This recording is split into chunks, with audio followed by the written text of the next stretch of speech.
Assalamualaikum warahmatullahi wabarakatuh. Nama saya Dipta Adi Wiriawan dari kelas 12-2. Izin untuk mempresentasikan materi metabolisme guna menuntaskan remedial ulangan TS biologi saya. Sebelum itu, saya sebelum menjelaskan izin menyampaikan terima kasih kepada cloudfront.net karena sudah memperbolehkan mengakses PPT-nya dengan gratis untuk di-download dan saya akan mempergunakan itu untuk dipresentasikan. Oke, kita lanjut lagi. Nah, nanti sumbernya akan saya taruh di deskripsi ya.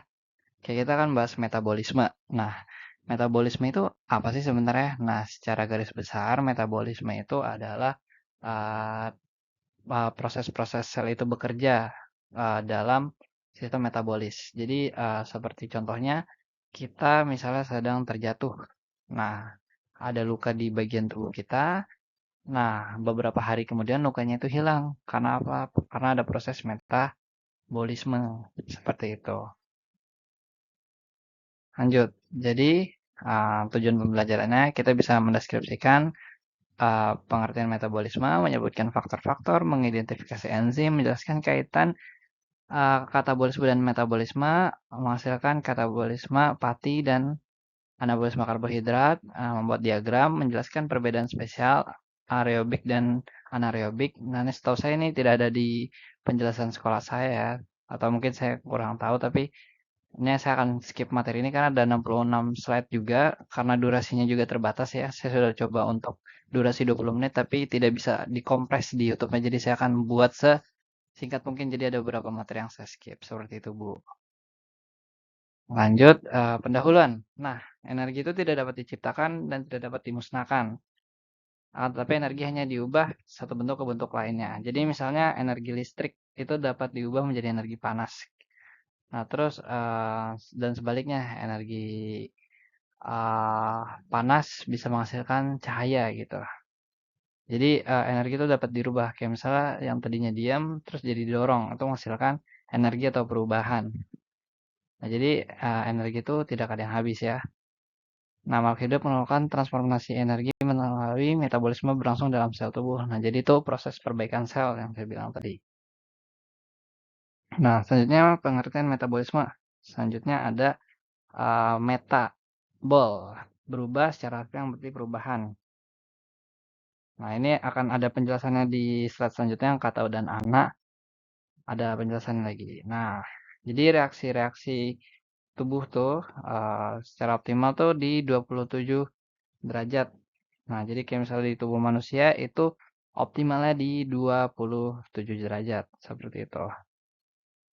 Nah, jadi untuk mempercepat reaksi diperlukan eh, katalisator. Nah, katalisator itu dia mempercepat kerja atau reaksi enzim, tapi dia tidak ikut beraksi. Contohnya enzim ribosom. Nah, enzim sebagai katalis. Nah, di sini ada grafiknya bahwa eh, aktivasi energinya menghasilkan energi dengan cara kerja yang lebih cepat. Nah, itu ya. Jadi ini produknya sama, energinya sama, cuma dia terkatalisasi. Jadi prosesnya lebih cepat, nggak naik yang lebih lama gitu loh. Nah, ini contohnya maltosa sebagai substrat, maltasenya itu enzimnya, dan 2 glukosa itu adalah produknya, seperti itu. Nah, bahan tempat kerja enzim disebut substrat, seperti itu. Lanjut, struktur enzim. Pertama ada enzim lengkap, tersusun atas 2 bagian. Ini enzim lengkap disebut holoenzim. Nah, ini bagian protein itu disebut apoenzim. Jadi tersusun atas asam amino bersifat labil karena suhu atau keasamannya. Terus gugus protestik, gugus aktif yaitu kofaktor. Misalnya, nah ini anorganik ya, Fe, Cu, dan Zn. Terus kalau misalnya yang organik itu NADH, FADH, dan tiamin. Jadi struktur enzim itu ada 2 yang buat halo enzim. Nah, ini dia gambar enzim. Nah, Ini ada aktivasi enzimnya yang gambar sebelah kiri. Untuk yang sebelah kanannya itu yang diisi oleh substrat. Jadi dia mengisi sisi aktif enzim seperti itu.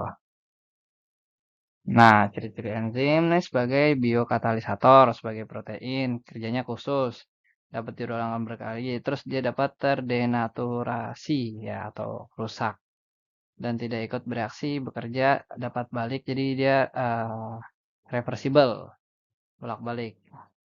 Nah, kerjanya dipengaruhi oleh suhu, pH, inhibitor, dan aktivator. Nah, inhibitor ada penjelasan lagi. Jadi saya akan jelaskan di slide selanjutnya. Nah, ini sudah ya, sudah saya jelaskan. Nah, sebagai katalis. Nah, jadi ini ada gambarnya ya.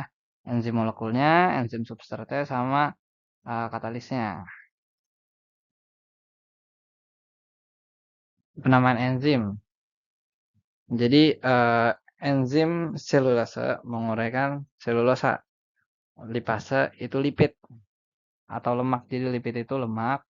Terus protase itu menguraikan protein. Seperti itu. Cara kerja enzim ada dua teori, yaitu adalah lock and key. Selanjutnya sisi aktif enzim mempunyai bentuk hanya sesuai satu jenis substratnya saja. Sisi aktif bersifat fleksibel, menyesuaikan struktur. Jadi tergantung pada substratnya. Kalau misalnya si indosfit itu dia fleksibel. Nanti ada gambar gembok kuncinya, saya akan bisa jelaskan nanti. Nah, ini adalah pusat aktif enzim dan teori cara kerja enzim. Nah, ini jadi kayak gini. Kalau misalnya teori gembok and kunci, kompleks enzim substrat. Jadi dia hanya bisa untuk jenis substrat tertentu. Nah, kalau misalnya Indosfit, nah misalnya ini ya, sisi aktifnya modelnya begini. Nah ini kan substratnya nih modelnya begini ya, gini ya. Nah sementara sisi aktifnya begini, gini, Pak mirror ya. Nah mirror. Jadi nanti dia akan bisa menyesuaikan. Nah jadinya kotak kan. Saat saat dia menyesuaikan bentuknya kotak, terus hasilnya itu layang-layang seperti itu. Jadi bisa menyesuaikan sama si sisi aktifnya. Nah, inhibitor tuh ada dua macam, kompetitif dan non kompetitif. Kalau kompetitif itu dia menempati sisi enzim sehingga si substrat nggak bakal masuk. Jadi sisi aktifnya tuh ada inhibitornya. Kalau non kompetitif itu tidak mirip ya. Oke, sebelum saya menjelaskan slide selanjutnya, izin buat minum dulu. Izin ya Bu. Oke lanjut. Nah nih gambarnya ya inhibitor kompetitif dan non. Kalau misalnya kompetitif ada substrat tuh substrat sama inhibitor. Inhibitornya di sisi aktif, sorry. Nah, terus kalau misalnya ini dia si inhibitornya tuh ada di uh, bagian substrat tapi tidak di sisi enzim. Jadi ini sulit ya untuk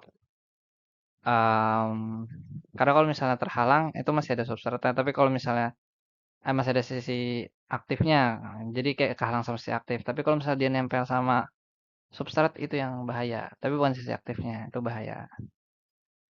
Nah, lanjut terus. Nah, inhibitor kompetitif.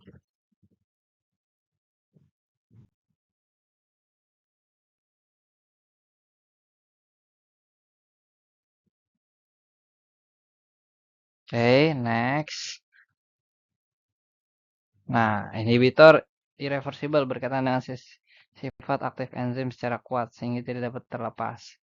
Enzim tidak aktif dan tidak dapat kembali seperti semula. Irreversible itu ya. Katabolisme. Nah, kita masuk ke materi katabolisme. Penguraian senyawa kompleks menjadi senyawa yang lebih sederhana. Jadi kita ingat aja kalau misalnya katabolisme, K-nya itu kompleks, anabolisme, A-nya sederhana. Seperti itu. Contohnya tadi respirasi ya. Nah, respirasi itu ada aerob dan anaerob. Nah, ini yang aerobik sama anaerobik saya belum pelajari. Nah, kalau respirasi aerob itu ada 4 tahap. Yang pertama glikolisis, dekarboksilasi oksidatif, siklus Krebs, sistem transport elektron. Kalau anaerob ada fermentasi alkohol dan fermentasi asam laknat. laktat. Astagfirullahaladzim. Nah, ini respirasi aerob. Secara garis besar, molekul-molekul seluler ada di mitokondria pada sel-sel ekariot seperti itu.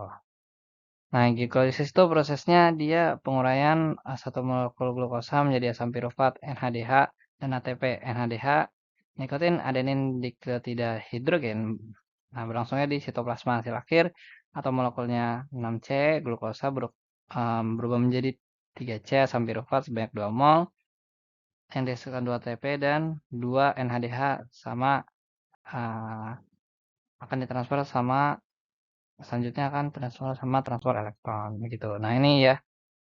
Jadi pertama glukosa 6 fosfat, glukosa 6 fosfat, fruktosa 1,6 difosfat.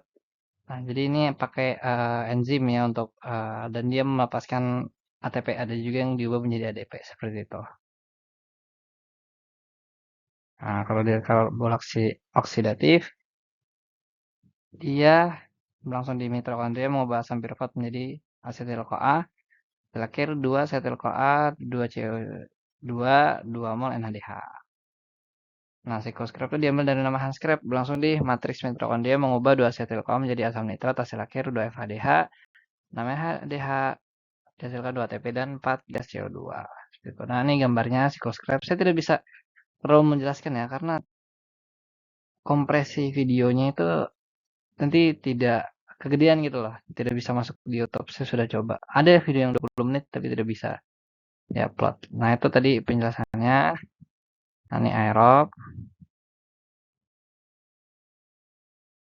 Anaerobik. Nah, fermentasi dia termasuk anaerobik. Seringkali untuk menguraikan zat mikroorganisme, menguraikan enzim-enzim. Nah, jadi dia pakai enzim untuk membuat tempe misalnya. Nah, jadi ini respirasi seluler, fermentasi alkohol dan asam laktat, glukosa, asam pirufat. Nah, ini dia alkohol ini melepaskan CO2. Nampaknya alkohol itu ada ya rasa-rasa alkoholnya karena itu dari CO2.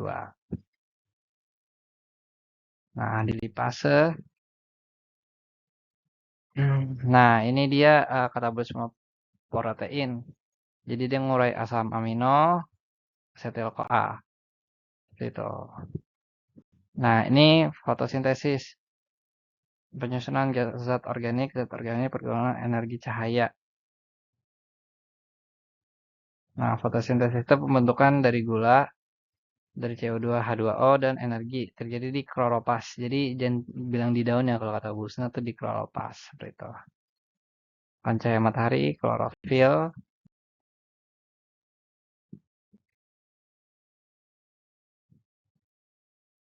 Nah, reaksi terang itu di fotolisis berlangsung dengan bantuan cahaya. Reaksi terang terjadi di granat, tumpukan kumpulan tilakoid dalam kloropas.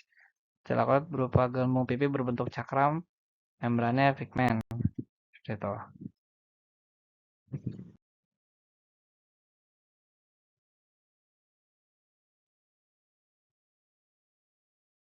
Nah, jadi proses fotosintesis itu pertama penangkapan energi cahaya, fotosistem, yang kedua aliran elektron dan nah ini ada gambarnya nih. Jadi ini ada energinya, terus aliran elektronnya terlihat. Jadi ini terjadilah proses fotosintesis. Nah, juga proses reaksi terang tuh ada siklik dan non siklik. Nah, ini dia tahapan reaksi terang. Jadi cahaya fotosistem 2 melepaskan 2 elektron ke aseptor primer, terus kompleks sitokrom, lanjut lagi ke fotosistem 1 melepas 2 elektron, terus dia NADP reduktase dan NADPH seperti itu. Siklus Kelvin.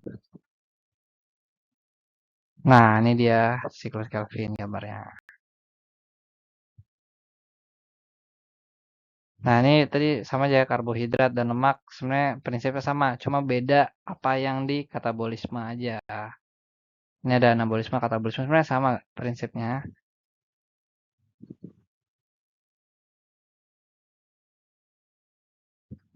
Nah, terima kasih. Sekian penjelasan dari saya, kurang lebih mohon maaf. Maaf tidak bisa menjelaskan secara lengkap karena durasi yang terbatas. Wassalamualaikum warahmatullahi wabarakatuh.